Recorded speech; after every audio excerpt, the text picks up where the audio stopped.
Est-ce que vous avez tous mon écran là, du coup? Oui,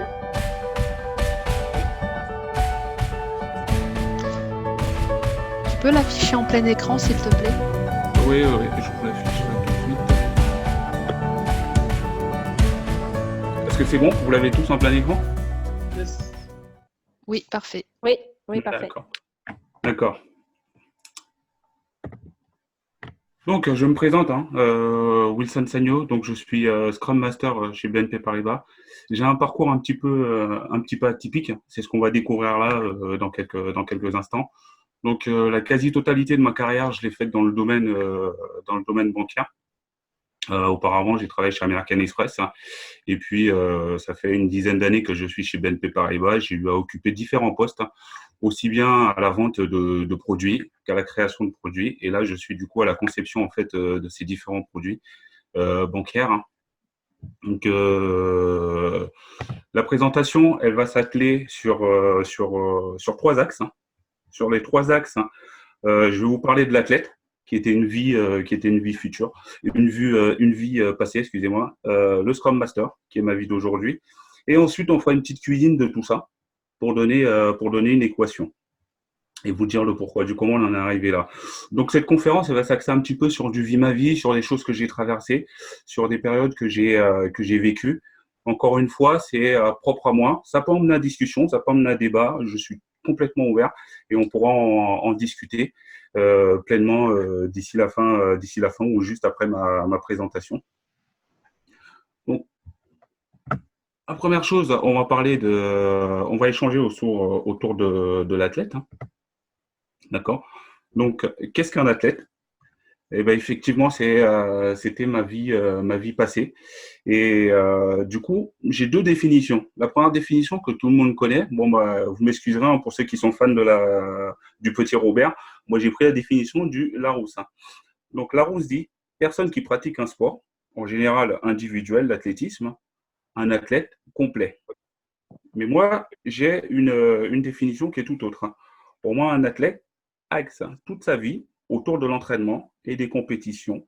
La raison d'être, hein, sa raison d'être et les objectifs d'un athlète doivent être entièrement tournés vers l'amélioration continue et la performance en fait dans sa discipline. Voilà, ça c'est la définition que j'ai d'un athlète, hein. Si on arrive à la journée d'un athlète, hein, mais effectivement, comme son nom l'indique, hein, un sport professionnel est un métier, une profession à temps plein.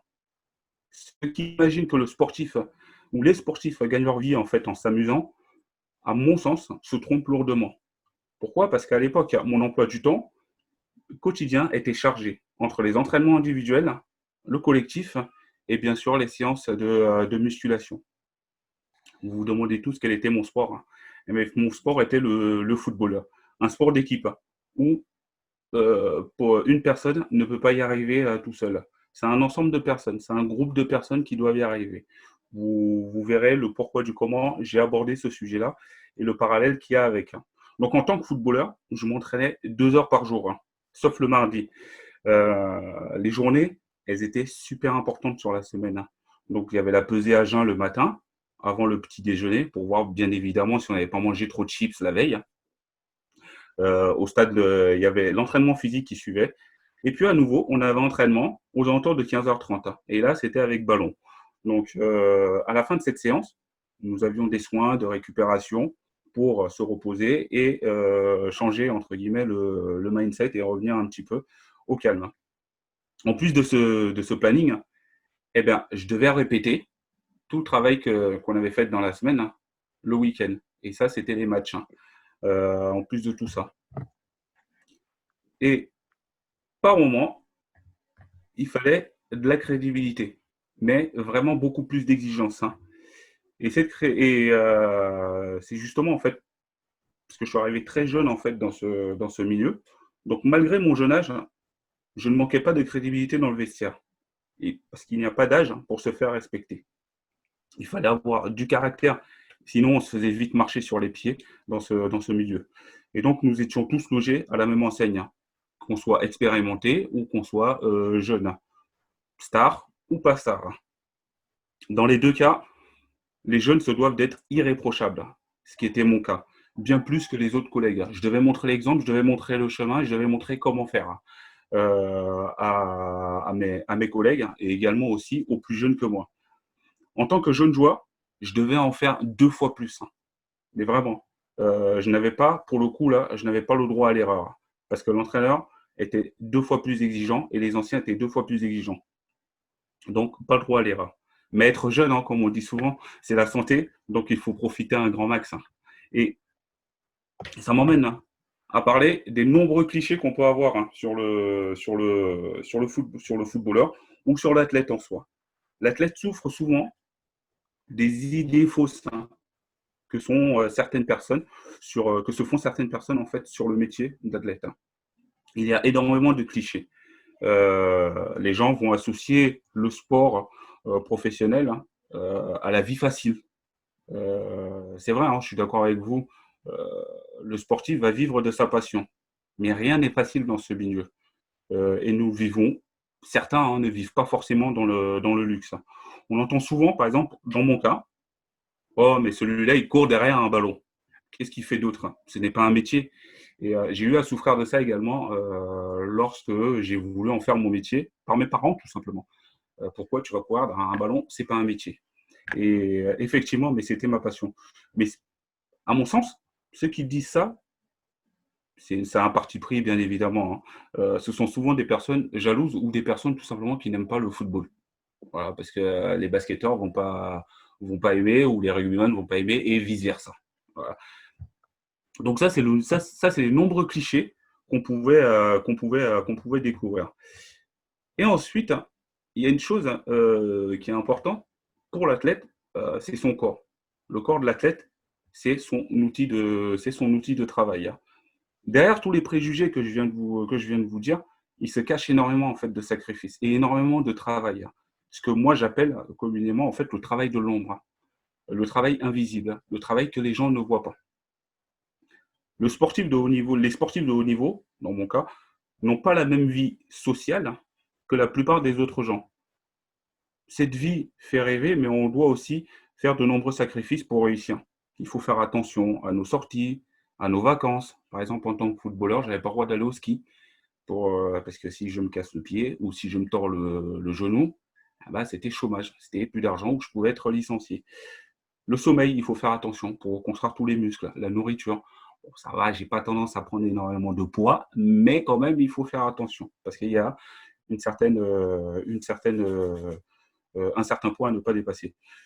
Une excellence d'hygiène et de vie primordiale pour éviter tout ce qui est blessure. Du coup, en tant que sportif de haut niveau, on a beaucoup moins le temps de sortir et de voir en fait tous nos amis comme certains peuvent le faire. Il faut sans cesse travailler personnellement. Personnellement, dans mon cas, j'ai dû arrêter à un moment donné en fait mes études pour me consacrer pleinement en fait à mon sport. Mais je suivais aussi des régimes particuliers pour ne pas prendre, pour prendre du poids, mais en masse musculaire, pas en gras surtout, parce que la pesée du mardi, était fulgurante. Et ça, c'était mis en place par les préparateurs physiques et par l'entraîneur. Donc, tout simplement pour vous dire que le corps, en fait, est l'outil de travail. Si on ne fait pas attention à notre hygiène de vie, il est du coup impossible de maintenir le rythme et du coup se blesser et sortir de là. Et sortir du monde sportif.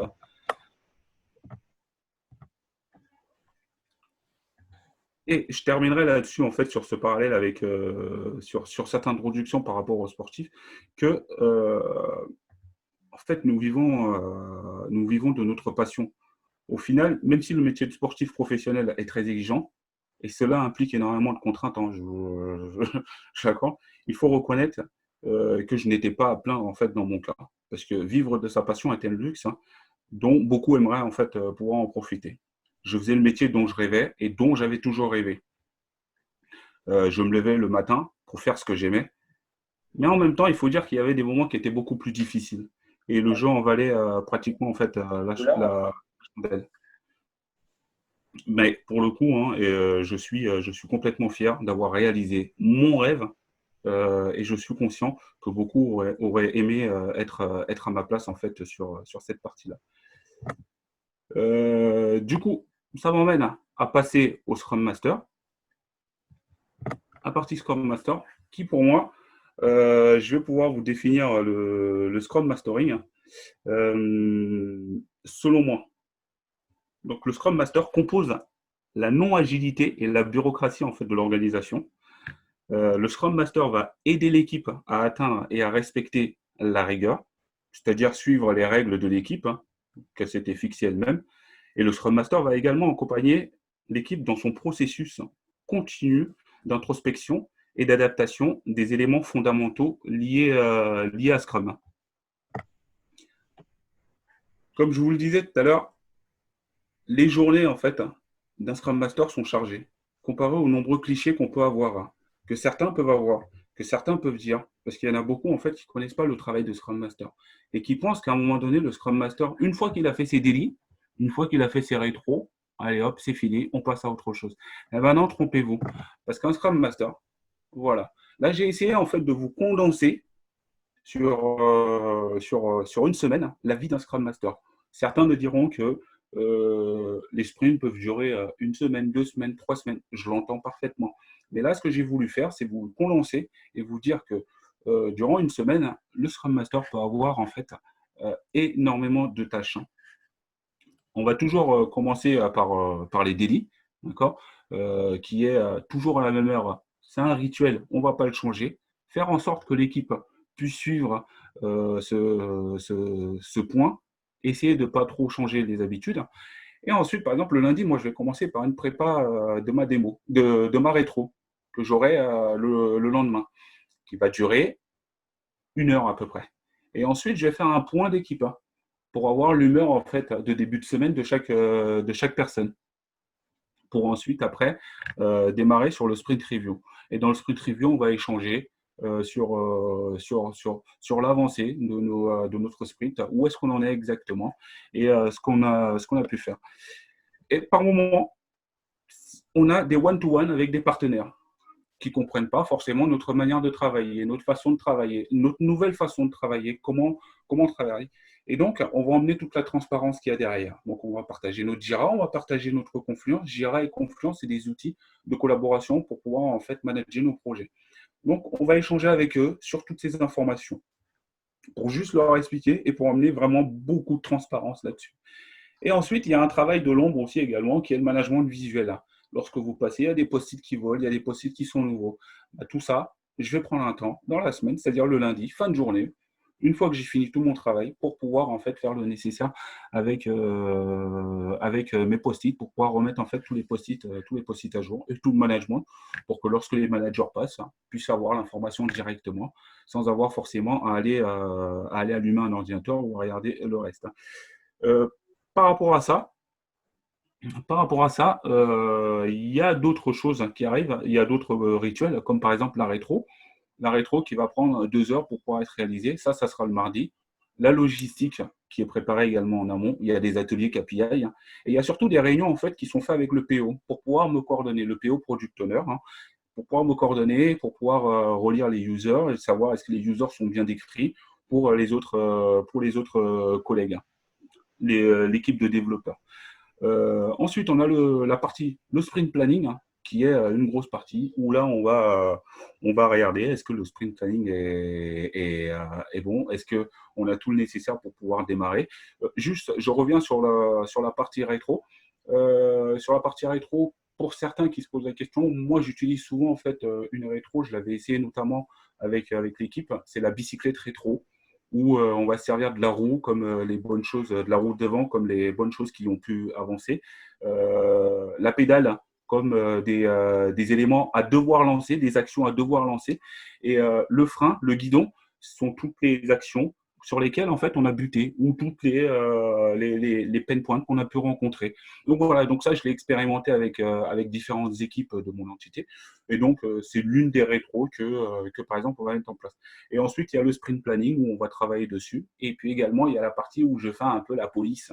C'est la revue Jira, où je vais regarder est-ce qu'on a bien rempli Jira, est-ce que les statuts sont bons, ou tout simplement faire de l'accompagnement peut-être avec un de mes collègues ou un des business analystes pour pouvoir voir est-ce qu'il est à l'aise sur l'outil, est-ce qu'il n'est pas à l'aise. Et s'il n'est pas à l'aise, à ce moment-là, on essaie de trouver ensemble des solutions pour pouvoir avancer. Ou si tout simplement il a des problèmes pour terminer une stories, eh ben, essayer de trouver une personne qui pourrait l'aider dans l'équipe pour pouvoir avancer. Il y a également le coaching d'équipe. Ça peut être individuel, ça peut être de niveau équipe. Et le Scrum Master est souvent pris à part pour pouvoir échanger sur l'humeur quotidienne. Après, il y a le backlog refinement où on va tout simplement voir avec le PO est-ce que tout est cadré, est-ce qu'on a tout pour pouvoir démarrer tranquillement. Et il y a le jeudi où il y a une matinée qui sera réservée uniquement en fait aux partenaires. C'est toutes les questions auxquelles on va répondre en fait aux différents partenaires pour pouvoir leur donner tous les éléments, le planning de sprint et peut-être un développeur ou des informations qu'ils aimeraient avoir sur un user. Voilà, ce sont plein de choses.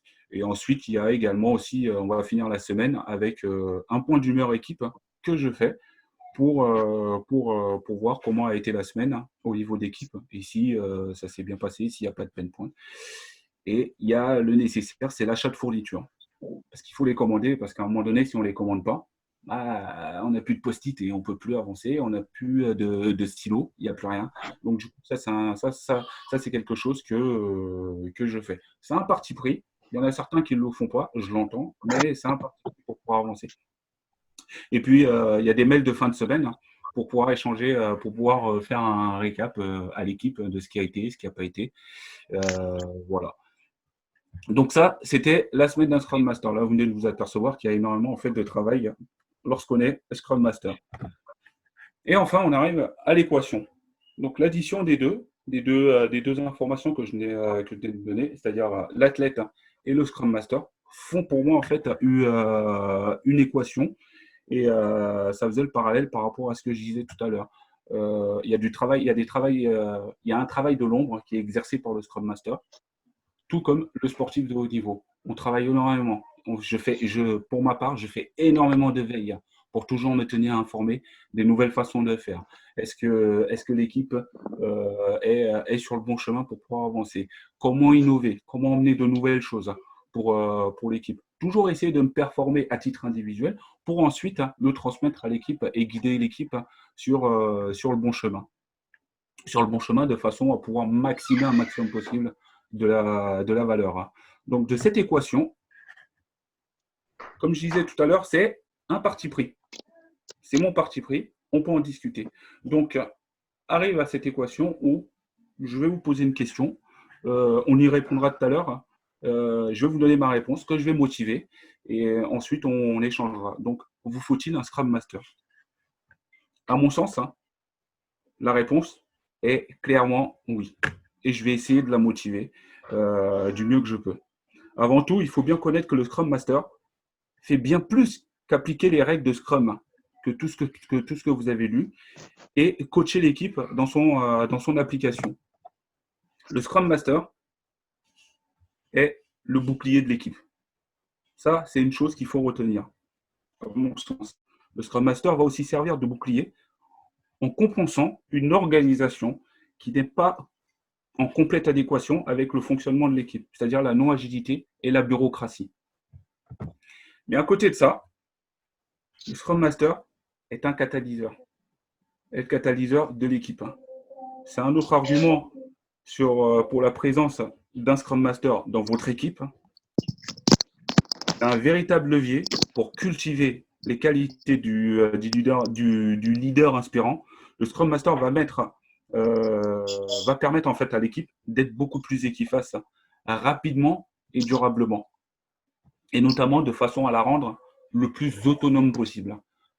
De façon à ce que lorsqu'il y a des délits, qu'on n'ait pas à courir derrière toute l'équipe en disant les gars, c'est le délit, il faut y aller. Non, c'est incrémenté, c'est là, c'est bien ficelé, et là, l'équipe d'elle-même, elle vient faire le délit.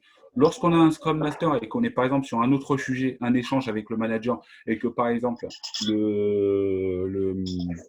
la rétrospective elle a commencé, une équipe qui est déjà dans la salle et qui a peut-être commencé à initier une rétrospective, même si ce n'est pas celle qu'on avait présentée, pour moi, on est déjà sur le bon chemin pour pouvoir en fait avancer. Et c'est tout ce que je vais rechercher derrière en tant que catalyseur pour que l'équipe devienne le plus autonome possible.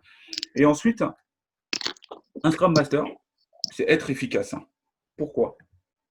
En 3 étapes. Il va poser le cadre de l'équipe,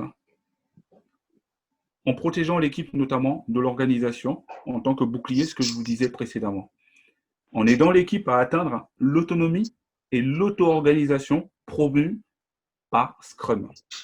Je tiens à le préciser à nouveau, c'est atteindre l'autonomie et l'auto-organisation promue par Scrum. Et qui est aussi nécessaire pour atteindre l'excellence au niveau d'équipe. Et aussi, en aidant l'équipe à acquérir et à maintenir un focus produit toujours croissant et toujours dans une pente ascendante.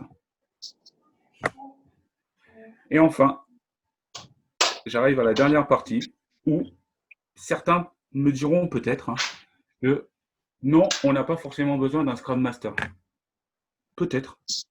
J'ai pas de sujet avec ça. Mais en toute évidence, vous pouvez vous passer d'un Scrum Master. Très, très clairement.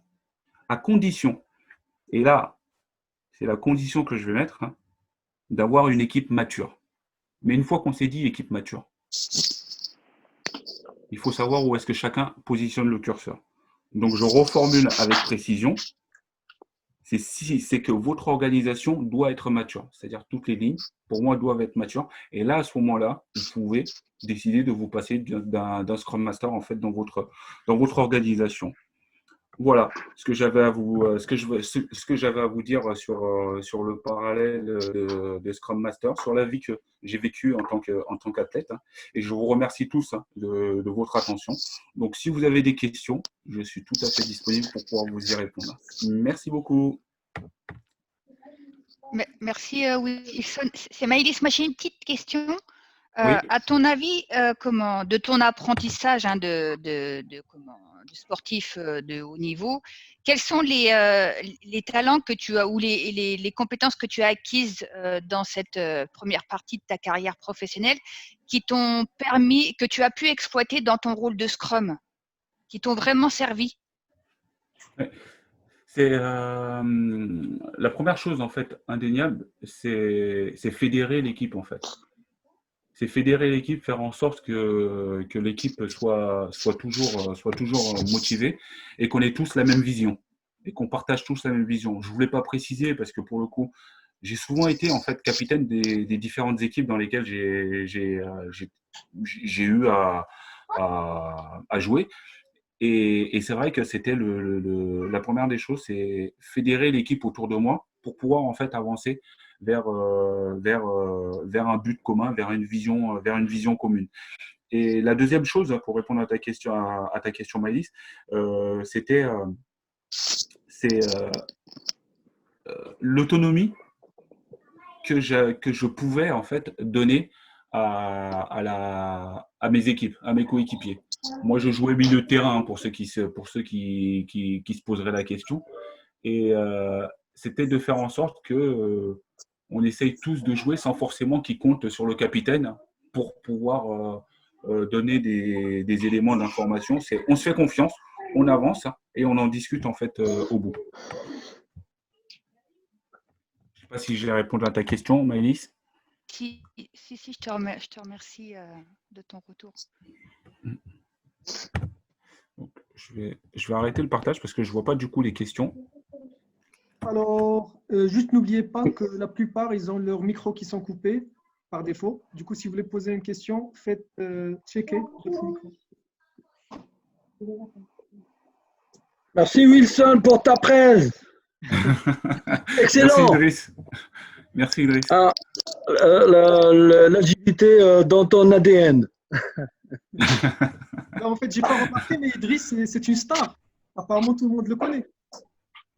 Ah bon? Oui, on te connaît sur 2 présentations au moins.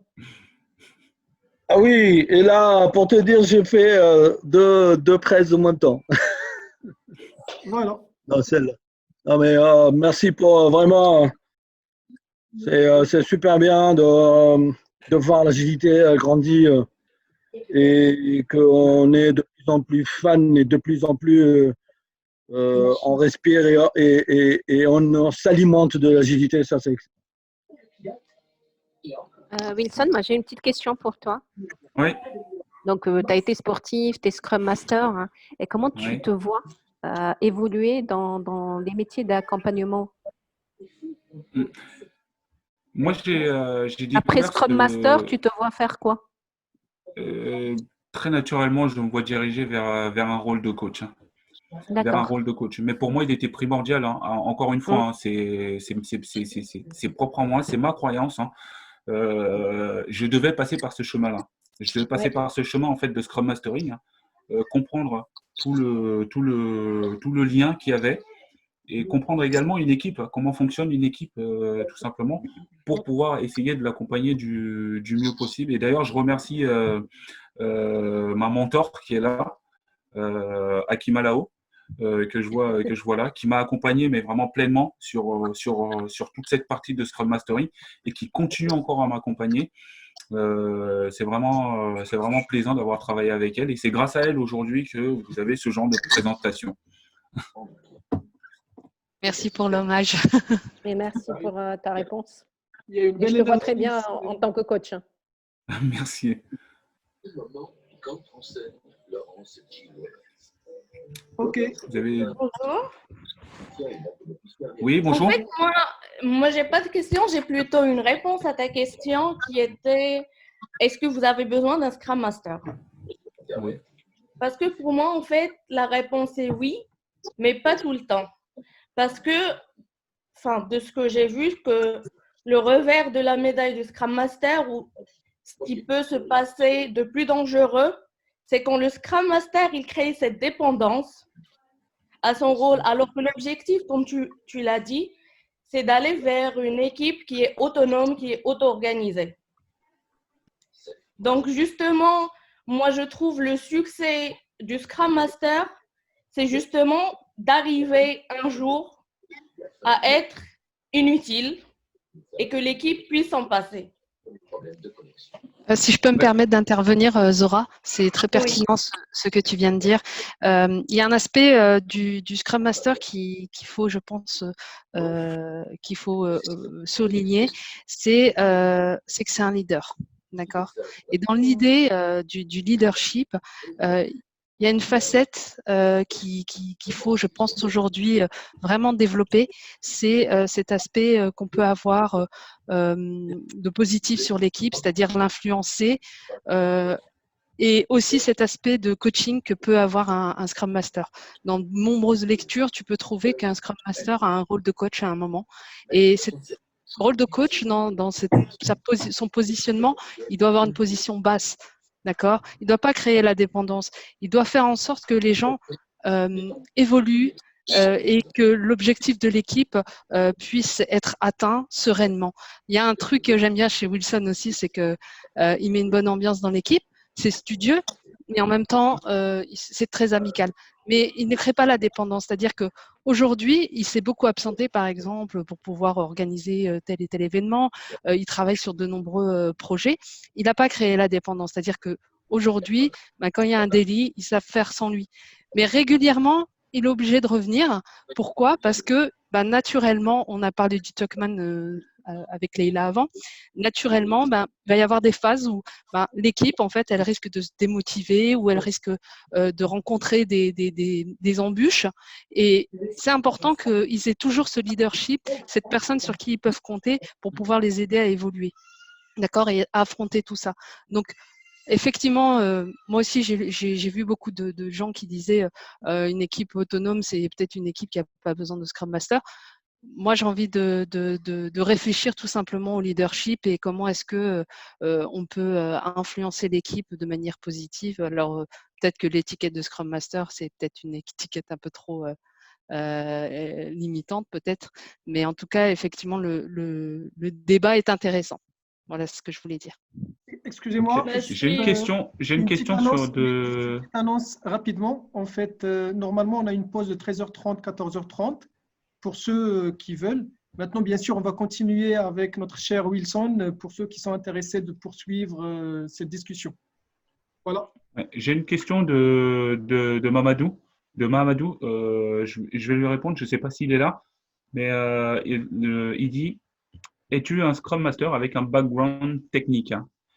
Figure-toi, Mamadou, j'ai pas de background. J'ai pas de background technique, hein. Comme je te disais, j'étais footballeur et ensuite j'ai travaillé chez American Express. Et chez BNP Paribas, j'ai commencé en tant que conseiller bancaire. C'est-à-dire, je vendais des produits en agence. J'aurais pu être ton conseiller. D'ailleurs, si tu veux venir, hein, chez BNP, n'hésite pas. Non, je plaisante. J'ai vendu des produits, j'ai été directeur d'agence, hein. Et puis ensuite, je me suis retrouvé à travailler avec le métier. Et puis, dans un processus de transformation où le métier a été tout simplement, le métier et l'IT ont été tout simplement rapprochés, ben, je me suis retrouvé en fait dans ce groupe-là. Et il a fallu à un moment donné casser complètement le processus, hein, de façon à travailler main dans la main entre métier et IT pour avoir du bout en bout. Donc c'est à ce moment-là en fait que c'est révélé mes talents de entre guillemets, hein, bien évidemment, de Scrum Master. Et puis c'est à partir de ce moment-là en fait que j'ai endossé le rôle de Scrum Master. Mais sinon j'ai pas de background. Et ensuite après lorsque je suis arrivé avec la participation de ma manager qui est par là, je sais plus où, mais elle est là. Elle m'a posé la première question. J'ai suivi une formation de 3 mois, de 6 mois, excuse-moi, sur tout ce qui était sur les algorithmes, hein, de façon à l'algorithmie, de façon à pouvoir coder. Donc, c'est le seul background technique que j'ai. Ensuite, il me semble qu'il y avait une autre question. Je regarde si vous avez des questions. OK. Wilson, oui. Oui, je souhaite déjà vous féliciter pour la qualité de votre présentation. Merci. Et la question de Mamadou par rapport à est-ce que vous avez un background technique ou pas. Et je me demande, lorsqu'on n'a pas en fait un background technique, comment est-ce qu'on peut être le bouclier de l'équipe? Comment est-ce qu'on peut les défendre quand il y a eu un retard de livraison, une mauvaise qualité? Honnêtement, je ne sais pas comment on peut le faire. D'accord. C'est pas un conseil que je vais te donner, mais je vais te dire moi comment je procède dans mon cas. Dans un premier temps, pour ne pas avoir justement ce problème ou ce type de conflit avec le partenaire, la première des choses, c'est de donner de la transparence et de donner de la visibilité à tes partenaires. À partir du moment où tu leur as donné cette visibilité et cette transparence, hein, en fait, très naturellement, tu seras considéré tel un bouclier. Et à partir du moment où tu as un partenaire ou un client qui monte au credo, ne laisse pas la situation, dans mon cas, hein, moi je ne laisse pas la situation en fait s'envenimer avec le partenaire. J'essaye tout de suite de reprendre la main et essayer d'aller vers le partenaire et échanger avec lui et comprendre le pourquoi du comment. Et peut-être qu'il a tout simplement pas compris notre façon de fonctionner, notre façon de pouvoir avancer. Donc je lui réexplique, hein. Et c'est pour ça tout à l'heure dans mon planning, j'ai mis des one-to-one avec les partenaires. C'est des moments auxquels j'assiste avec eux pour tout simplement reparler de notre processus, de notre façon de travailler, pour que derrière, on puisse faire le nécessaire. Et après, il y a un autre point, et je terminerai dessus, c'est quelque chose qu'on a très naturellement en soi. Tu peux être leader, en fait, comme le disait Akima précédemment. Si tu l'as en toi, en fait, tu seras un bouclier naturel. Parce que lorsque tu prendras la parole, ta parole, elle aura de la valeur et les partenaires pourront t'écouter. Et aussi, charge à toi de donner énormément en fait de feedback, hein, à tes partenaires. Et plus tu donneras du feedback, hein, et plus tes partenaires en fait seront un petit peu plus atténués lorsqu'ils arriveront sur un retard de livraison. Okay. Merci pour votre réponse. De rien. Alors, d'autres questions pour notre Wilson national? Peut-être non. En tout cas, on demande tes coordonnées. Du coup, je te laisse contacter directement Wilson. Ouais. C'est simple, hein, vous allez sur LinkedIn, vous allez sur LinkedIn, Wilson Sagno, vous me demandez et puis j'accepterai. Et puis si vous avez des questions, il n'y a pas de problème. Ça sera un plaisir et un honneur pour moi de pouvoir vous y répondre. Bonjour Wilson, j'ai Oui, une bonjour question pour Fatina. toi. Oui, Mais en fait, j'ai une question. Comment tu vois la différence entre le rôle du Scrum Master et le coach agile? d'accord. Euh, pour moi, le Scrum Master, il est au sein de l'équipe, hein, et il fait partie de l'équipe, hein, d'accord, à juste titre, hein. Et donc, il va guider l'équipe vers l'excellence, hein. Et il est dans l'action, d'accord.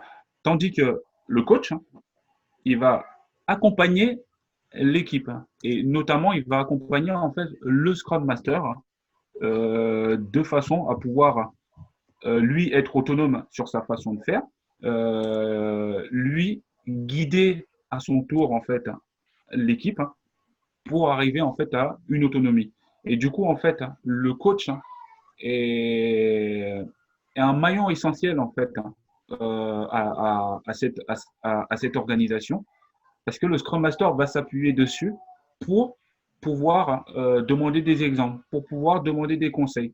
Dans mon cas, avec Akima, pendant 3 mois, voire peut-être plus, je ne sais plus, tu me dis Akima si je me trompe, j'étais en shadowing, hein. C'est-à-dire je regardais ce qu'elle faisait. Et ensuite, hein, très naturellement, elle m'a redonné la main pour que moi je puisse faire. Mais au quotidien, je suis dans l'équipe, hein, et je guide l'équipe en fait dans les avancées. Et après, je montre la marche à suivre, hein. Tandis que le coach, hein, il va juste essayer de faire en sorte qu'il y ait des déblocages, hein, dans la tête des équipes en fait. C'est clair, merci. De rien, Fatine.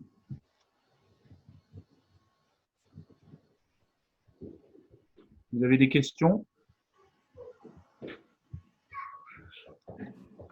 Ok. En fait, je vais reboucler sur la question du coach agile, c'est toujours Fétine.